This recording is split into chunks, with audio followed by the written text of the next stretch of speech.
நம்ம கிட்ட ஒரு கவிதை இருக்கு கேளுங்க. கொசுன்னா சென்னை, பசுன்னா வெண்ணெய், வெட்டியா பேசுற இடம் தின்ன, குடும்பம் ஒரு தேங்காய் எண்ணெய், இதுல அப்பா விளக்கெண்ணெய், அம்மா மட்டும் நல்ல எண்ணெய், அண்ணன் கல்ல எண்ணெய், கடைசியா நம்மளை எரிக்கிறது மண்ணெண்ணெய்யா. ஐயோ, நான் பேச போற தலைப்பு உதட்டளவுல உறவாடி பின்னால குழி பறிக்கிறது. ஏன் தாத்தா என்னை கெடுத்தா? அவருக்கு ஒரு விசேஷ பவர் உண்டு. இப்படி கண்ணால பார்த்தாருனாலே போதும், எது பொசுக்குன்னு செத்துப்படும். இப்படி கண்ணால பார்த்து அவர் ஐபவர் அப்படி. ஓ ஐபவர் நல்ல பவர் தானே. நான் வேற பக்கத்தில் நிற்கிறையா. பக்கத்து வீட்டில் பசுமாடு நல்லா கொழு கொழுன்னு இருந்துச்சு. டே இது சாதாரண பசுமாடு தான்டா, ஆனால் சீமை பசு மாதிரி கொழு கொழு கொழுன்னு இருக்குன்னாரு. மறுநாள் செத்துப்பட்டு பத்து தத்து போச்சு. ஓகே. எழுத்த வீட்டில் குழந்தைய பார்த்தாரு, எடுத்து முத்தம் கொடுத்தாரு. மறுநாள் கொண்டு ஹாஸ்பிட்டலில் சேர்த்துட்டாங்க. இதை பார்த்துட்டு நான் என்ன பண்ணேன், தாத்தா தாத்தா வயலுக்கு வா தாத்தா, எங்கள் வயலெல்லாம் களமண்டி கிடக்கு தாத்தான்னு அழைச்சிட்டு வந்தேன். அவர் வந்தார், இப்படி பார்த்தார், இப்படி டே பேராண்டி இவ்வளோ கலையிலையும் 4 பயிர் சும்மா நச்சுன்னு இருக்குனாரு. மறுநாள் இருந்த பயிரும் செத்து போச்சு. தாயா உறவுகள். இன்னைக்கு யாரு சொன்னது உறவுகள்னா துன்பத்தில் கை கொடுக்குறான்னு? கையை கொடுத்து பாருங்க, இருக்கிற வாட்சி முதலும் காணாம போயிடும். உறவுனாலே துன்பம், துயரம், நடுத்தரு, முச்சந்தி, குட்டிச்சவரு, உருப்பிடாம பண்றது, இதுதான் உறவுகள். நான் ஒரு வார்த்தை சொல்றேன், அதுக்கு பொருள் சொல்லுங்க பார்க்கலாம். இஸ்தலக்கடி சோலா சுந்தரி அஸ்தலக்கடி ஐயா. ஐயா சொல்லுங்க. ஐயா நீங்க ரொம்ப கஷ்டப்பட வேண்டாம், இங்க வாங்க. நீங்க என்னையா ஐயா நொய்யா நொய்யா என்ன சொன்னீங்க?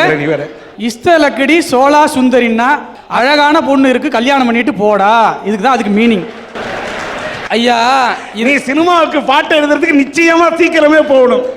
கூப்பிடுங்க சார். ஏன்னா இவ்வளவு வருத்தத்தை வச்சுக்கிட்டு நீ திருப்பூர்ல இருக்க கூடாதியா, ஏன்னா திருப்பூர் கெட்டுப்படும். நீங்க சொல்லுங்க ஐயா. உறவுகள் என்றால் என்னன்னு ஒரு நிமிஷம் தெரிஞ்சுக்கணும், உணர்ந்து பார்க்கணுங்க ஐயா. அதுதான் உறவு. தங்கத்திலே ஒரு குறை இருந்தாலும் தரத்தினில் குறைவதுண்டோ, உங்கள் அங்கத்திலே ஒரு குறை இருந்தாலும் அன்பு குறைவதுண்டோ, அன்பு குறைவதுண்டோ. வாழ்வே மாயம், இந்த வாழ்வே மாயம், மண் மீது காணும் யாவும். ஒரு பாக பிரிவினையில என்ன பாசத்தோட அந்த ஆள் பாடிக்கிட்டு இருக்காரு. இப்படி இடையில எழுந்துச்சு சிவபூஜையில கரடி புந்தா மாதிரி பின்னாடி எழுந்திருக்கிற. நீங்க பாடுங்கய்யா. முத்துக்கு முத்தாக கொத்துக்கு கொத்தாக அண்ணன் தம்பி பிறந்து வந்தோம் கண்ணுக்கு கண்ணாக.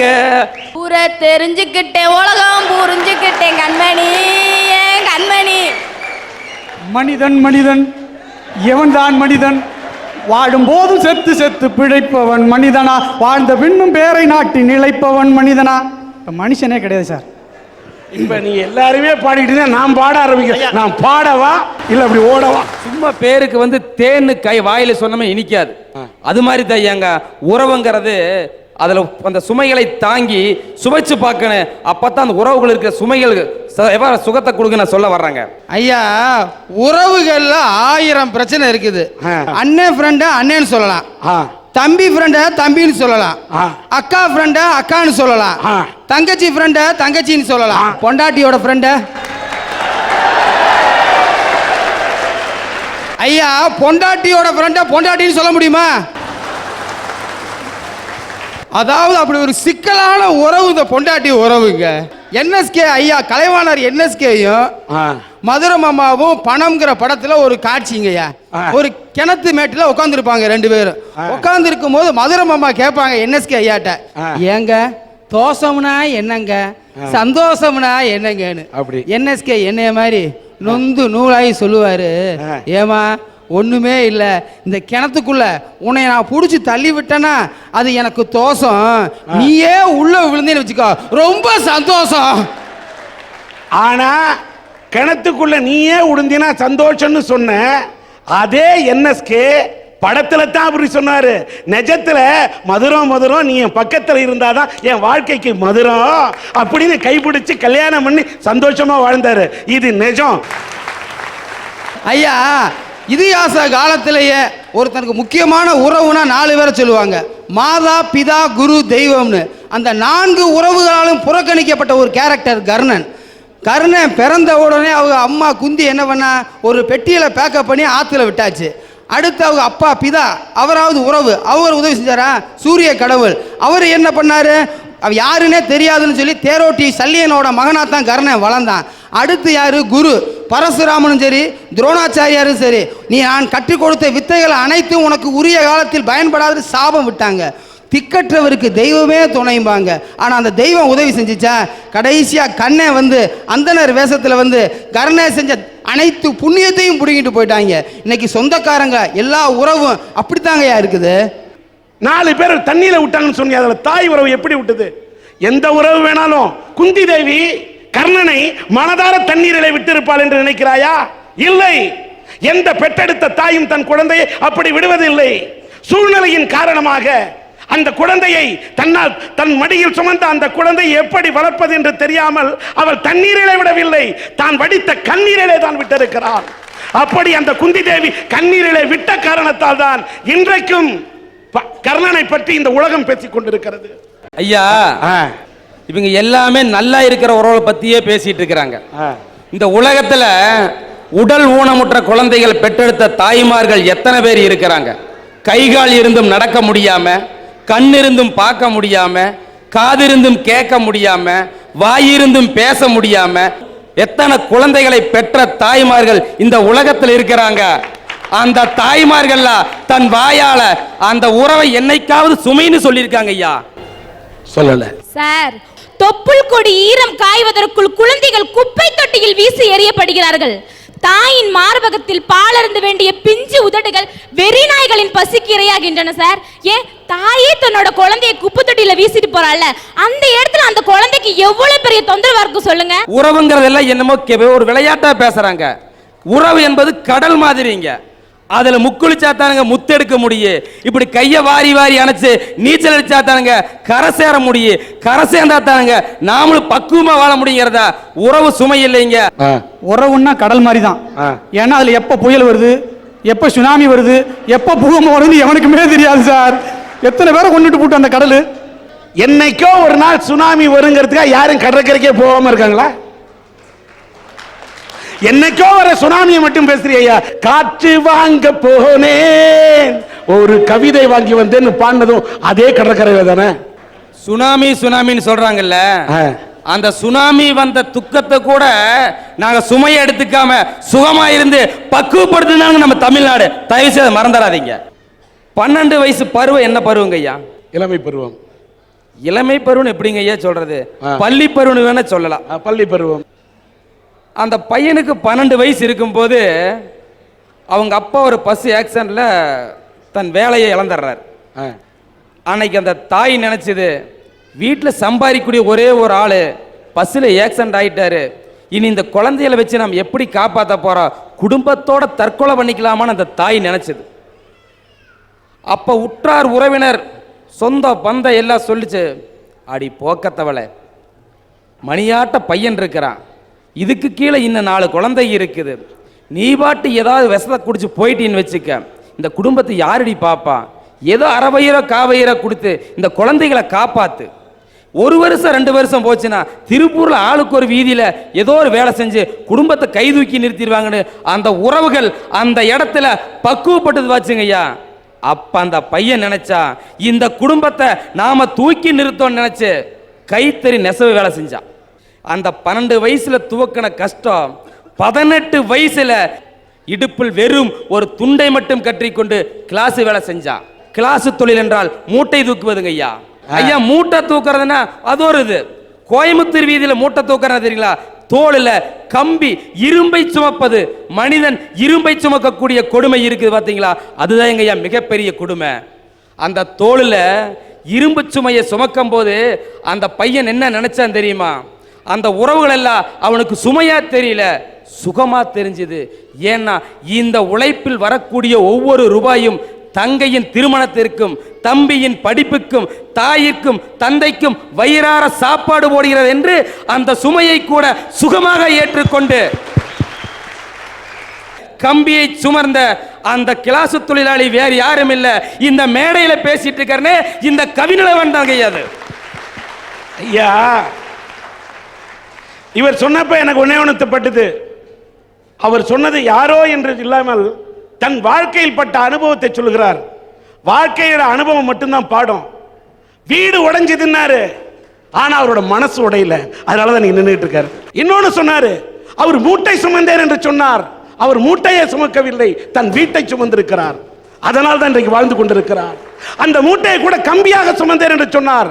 நான் அதை கம்பியாக பார்க்கவில்லை, உடன் பிறந்த தம்பியை சுமந்திருக்கிறார். எல்லாரும் பொண்ணு மாப்பிள்ளை எங்கெங்கய்யா பார்க்க போவாங்க? பொண்ணை வீட்டில் பார்ப்பாங்க, மாப்பிள்ளையும் வீட்டில் தான் பார்ப்பாங்க. ஆனால் எனக்கும் ஒருத்தர் பொண்ணு கொடுத்தாரு பார்த்தீங்களா? அவர் என்னை எங்கே வந்து பார்த்துட்டு பொண்ணு கொடுத்தாரு தெரியுமா? தோளில் கம்பியை சுமந்துட்டு நான் லாரி ஏறிட்டு இருக்கும்போது என்னை வந்து பார்த்தாரு. எவ்வளவு சுமைகள் இருந்தாலும் பக்குவமாக வாழக்கூடிய மனிதன் இவ, கைவண்டி இழுத்தாவது தன் மகளை காப்பாற்றுவாள் என்று எனக்கு பெண்ணை கொடுத்தாருங்கய்யா. ஆனா பெண்ணை மட்டும் கொடுக்கல, எத்தனை நாளைக்கு தான் இந்த கவிநிலவா கம்பியவே சுமப்பான்னு சொல்லி ஒரு கடையும் ஆரம்பிச்சு எனக்கு கொடுத்தாரு. காலத்தின் சூழல், மீண்டும் அவனை துரத்தியது விதி. கடையில் ஏற்பட்ட நஷ்டம், அவனுக்கு 10 லட்சம் ரூபாய் இழப்பு ஏற்பட்டதுங்க ஐயா. 10 லட்சம் ரூபாய் இழப்புக்கு பின்னாடி அந்த கவிநிலவ கடையை பூட்டிட்டு வீட்டுக்குள்ள போய் முடங்கி மூளையில் சுருண்டு படுத்து கொண்டான். ஆனா அன்னைக்கு இவங்க சொன்ன மாதிரி மடியில் கட்டின பூனையா என் மனைவி என்னை நினைக்கல. மனைவி சொன்னாங்க, ஏன் மனசுடைஞ்சு போயிருக்கிற? கடதான போச்சு, கைகால் இருக்குது, மீண்டும் கஷ்டப்பட்டு உழைச்சா வாழ்க்கையில் முன்னேற முடியும். மனசை பக்குவப்படுத்தி 1 மாசத்துக்கு வீட்டில் அமைதியாக இருங்க, நான் வேலைக்கு போய் வீட்டுக்கு சாப்பாடு போறேன்னு சொல்லி சொன்னாங்க. ஆனால் நினைக்கலாம் நீங்கள்லாம், திருப்பூர் வீதியில் உங்கள் மனைவி வேலைக்கு போகிறது என்ன புதுசாக நினைக்கலாம். அந்த பெண் தன் பள்ளி பருவத்திலிருந்து திருமண வயது வரைக்கும் மளிகை கடைக்கு கூட சென்று பொருள் வாங்குவதற்காக வெளியே செல்லாத பெண். திருப்பூர் பனியன் கம்பெனிகளில் வேலை செய்து எனக்கு சோறு போட்டு என்னை பக்குவப்படுத்தினாள் மனைவி என்ற உறவு. ஒரு நாள் அந்த மனைவி வேலை செஞ்சுட்டு வந்து வீட்டில் படுத்திருந்தது. அந்த கையை போய் நான் பார்த்தேன், கைகள் அப்படியே செவந்திருக்குது. எனக்கு என்ன சொல்றேனே ஒன்றும் புரியல.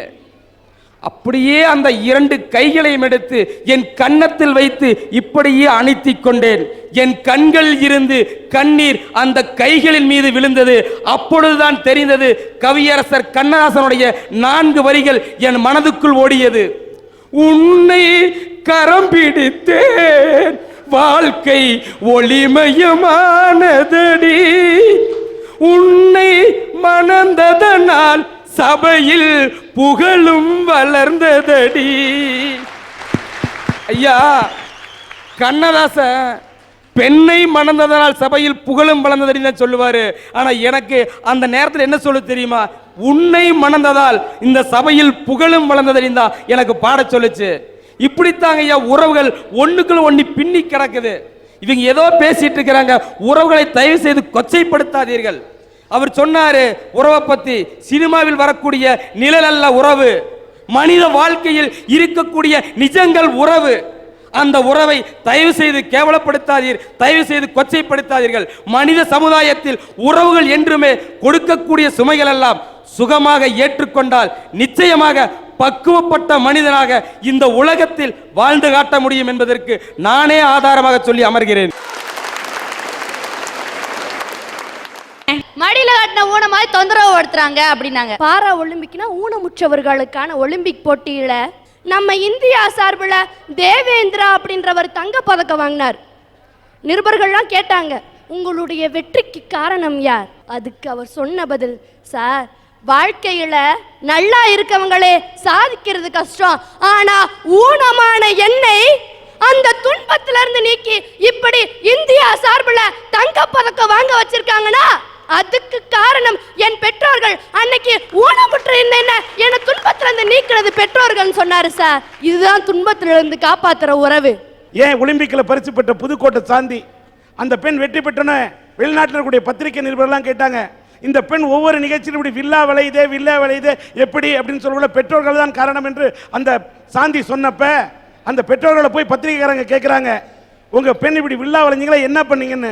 அதுக்கு அவர் சொன்னாரு, அது வில்லா விளையுதேன்னு சொன்னாங்க. அந்த பொண்ணுக்கு நான் எந்த வைட்டமின் மாத்திரையும் வாங்கி தரலையா, பசிப்பட்டினில போட்டேன், அந்த பசியில தான் உடம்பு இப்படி வில்லா வளைஞ்சதுன்னு சாந்தியை பெத்த அப்பா சொன்னாரு. இங்க அண்ணன் பேசுனது இந்த அன்னலட்சுமி, இந்த அன்னலட்சுமிக்கு நல்ல அப்பா. அதனாலதான் உறவுகளோட மகிமை இந்த பெண்ணுக்கு தெரிகிறது. இந்த பெண்ணுக்கு மட்டுமல்ல, இந்த உறவுகளின் மகிமை இந்த தமிழ் மண்ணுக்கே தெரிகிறது. சார், அதே சாந்தி தான் நிருபர்கள் கேட்குறாங்க, வெள்ளி பதக்கம் வாங்கினதுக்கு காரணம் என்னன்னு கேட்டாங்க. அவங்க சொன்னாங்க, ஓடுனே ஓடிட்டே இருந்தேன். அப்ப நினைச்சேன், எங்க அப்பா பட்ட கஷ்டத்தை நினைச்சேன், எங்க அம்மா பட்ட கஷ்டத்தை நினைச்சேன், என் கூட பிறந்தவங்க பட்ட கஷ்டத்தை நினைச்சேன். இவங்க துன்பத்தெல்லாம் நான் போக்கணும்னா இந்த மெடல் வாங்கணும்னு ஓடினாங்க சார். இதுதான் துன்பத்துல இருந்து கை கொடுக்கிற உறவு. அன்னைக்கு அதை நினைச்சாங்க, மெடல் வாங்கினாங்க. தொல்லைக்கோட்டை நினைத்து பார்த்ததால் தான் வெற்றியின் எல்லைக்கோட்டை சாந்தி தொட்டிருக்கிறார் என்பதை அன்னலட்சுமி சொல்கிறார். தொடர்ந்து பார்த்தீங்கன்னா எல்லா உறவுகளுமே அவருக்கு பிரச்சனைக்குள்ள உறவுகள் என்று சொல்லுகிறார். ஆனால் இப்படி இவர் பேசிக்கிட்டு இருக்கிறது மத்தியில் உங்களுக்கு இன்னொரு நிகழ்ச்சி ஊட்டக்கூடிய ஒரு நிகழ்ச்சியாக கோயம்புத்தூருக்கு அருகில் இருக்கக்கூடிய சௌரிபாளையத்தைச் சேர்ந்த ஷைனி என்ற குழந்தையின் தாய் தந்தை இங்கே மேடை கிடைக்கின்றேன். வணக்கம். பார்த்தீங்கன்னா உனக்கு என்னம்மா வயசு? 10 வயசு. ஆனா இந்த குழந்தைக்கு பார்த்தீங்கன்னா பாருங்க, உடல் வளர்ச்சியே இல்லை. இதோட வெயிட் எவ்வளவுமா? 10 கிலோ. இந்த குழந்தை எத்தனாம் வகுப்பு படிக்கிற? 4th standard. இந்த குழந்தையை பத்தி அவங்க அப்பா அம்மா சொல்றாங்க, சொல்லுங்க. அது என் குழந்தை பிறந்தப்பங்க 900 கிராம் தான் இடம் இருந்ததுங்க. 2 உருளைக்கிழங்கு ஒட்ட வச்ச மாதிரி இருக்கும், ஒரு தலை ஒரு வயிறு. உத்து பார்க்கணும் குழந்தைய. நான் போய் தஞ்சாவூர்ல இந்த குழந்தைய பார்க்கும்போது நான் சொன்னேன், என் ஜோப்பில் போற அளவுக்கு கூட அந்த குழந்தை இல்லையே, இது எப்படி பொழைக்க போகுது அப்படின்னு கேட்டேன். தாய்ப்பாலும் குடிச்சு வளரல, ஏன்னா அவளுக்கு சப்பி குடிக்கிறது தெரியல, அந்த அளவுக்கு வளர்ச்சி இல்லாதங்காட்டி சப்பி குடிக்க முடியல. 3 வருஷம் அந்த குழந்தை குப்புற படுக்கல, அப்படி மணக்கா படுத்துட்டு இருந்தது. 3 மாசம் குழந்தைய குளிக்க வைக்கும் கூட கிடையாது, நைட்டும் பகலும் தூங்காம வளர்த்தணும். நீங்க என்னமா நினைக்கிறீங்க? ஒரு தாய் என்ற முறையில் இந்த குழந்தையை வளர்ப்பது உங்களுக்கு ஏதாவது கஷ்டமா இருக்கா? எனக்கு கஷ்டமாவே இல்லைங்க. 5 வருஷமா அந்த குழந்தைக்கு என்னன்னு கண்டுபிடிக்க முடியாத ஒரு நோயா இருந்தது. இப்பதான் சமீப காலமாக அவளுக்கு ஹார்மோன் இன்ஜெக்ஷன் போடணும் அப்படின்னு சொல்லியிருக்கிறாங்க. அது குறைஞ்சது அவ மெச்சூர் ஆகுற வரைக்கும் போடணும், 1 வருஷத்துக்கு 1 லட்சம் ரூபாய் செலவாகும் அப்படின்னு டாக்டருக்கு சொல்றாங்க. எங்கனால அந்த அளவுக்கு வசதி இல்லை. குழந்தைகளை வளர்த்துறது எனக்கு சுமையாவே நான் நினைக்கல, சுகமாக நினைக்கிறேன். நான் எனக்கு இந்த குழந்தை கிடைச்சது ரொம்ப புண்ணியம்னு நான் நினைக்கிறேன். ஏன்னா எத்தனையோ குழந்தைங்க மூளை வளர்ச்சி இல்லாம எவ்வளவோ கஷ்டப்படுறாங்க. இந்த குழந்தைக்கு உடல் வளர்ச்சி இல்லாட்ட இந்த குழந்தை எப்படி படிக்குது? படிக்கிறதுலாம் ஸ்கூல் ஃபர்ஸ்ட்டுங்க. 600 மார்க்ல ஒரு 6 மார்க்ஸ் தான் கம்மியா எடுப்பாங்க. உடல் வளர்ச்சி இல்ல, ஆனா அந்த குழந்தை ஃபர்ஸ்ட் ரேங்க் வருது. நீ படிச்சு என்ன ஆகணும்னு நினைக்கிறமா? கலெக்டர். பாரு, நீ கலெக்டர் ஆகணும்னு எல்லாரும் கை தட்டுறாங்க, நீ ஏன் கலெக்டர் ஆகணும்னு நினைக்கிறடா ராஜா? என்ன மாதிரி நிறைய பிள்ளைங்களுக்கு ஹெல்ப் பண்ணணும்னு ஆசை, அதனால. ஒரு குழந்தை உடல்ல இல்ல எடை, ஆனா தான் வளர்ந்து பின்னாடி பெரிய கலெக்டர் ஆகணும். நீ ஏன் கலெக்டர் ஆகணும்னு கேட்டா, என்ன மாதிரி இருக்கக்கூடிய குழந்தைகளுக்கு நான் உதவணும்னு சொல்லுத. இதுதான் சார் குழந்தையும் தெய்வமும் ஒண்ணுன்னு சொல்றாங்க. என்ன உயர்ந்த உள்ளம். உனக்கு படிக்கிறத தவிர வேற என்னடா தெரியும்? பாட்டு நல்லா பாடுவியா? உனக்கு தெரிஞ்ச ஒரு பாட்டை மேய்க்க பக்கத்துல வச்சு பாடுறா செல்லம். ஒவ்வொரு பூக்களுமே சொல்கிறதே, வாழ்வென்றால் போராடும் போர்க்களமே, ஒவ்வொரு விடியலுமே சொல்கிறதே, இரவானாய் பகலொன்று வந்திடுமே, நம்பிக்கை என்பது வேண்டும் நம் வாழ்வில், லட்சியம் நிச்சயம் வெல்லும் ஒரு நாளில், மனமே ஓ மனமே நீ மாறிவிடு, மலையோ அது பனியோ நீ மோதிவிடு, ஆ ஆ ஆ